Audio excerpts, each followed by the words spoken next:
Professor Katharina Fromm, thank you for agreeing to do an interview with us. Can you tell us, based on your experience, what does it take to have an Agora successful project?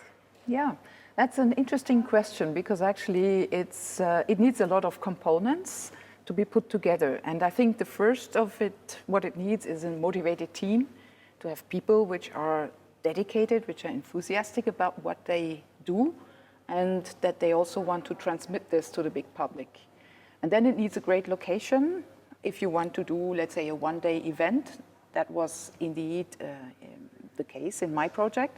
And we did this actually right here in this beautiful location together with the Swiss Integrative Center for Human Health, where we wanted to bring the big public here and to show them exactly what the science behind the biology is, behind chemistry is.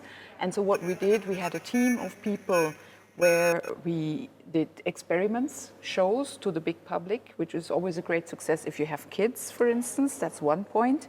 And then there was also a combination of science with arts, because arts and science, they go happily together, and they just are excellent partners to transmit certain information, to transmit enthusiasm. And so that's one of the most important factors to have this power and energy in such a project. Can you tell us a couple of words of about working with communication experts? Mm-hmm.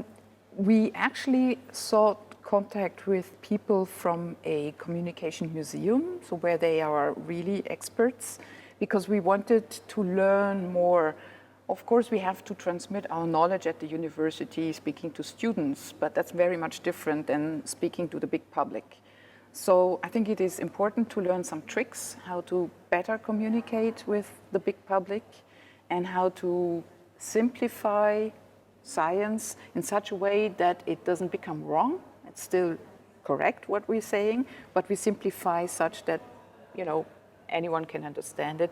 And one question is always good to do is, how would I explain it to my grandma? And then, go along these lines, and that helps a lot. Thank you very much for this interview. Good, thanks.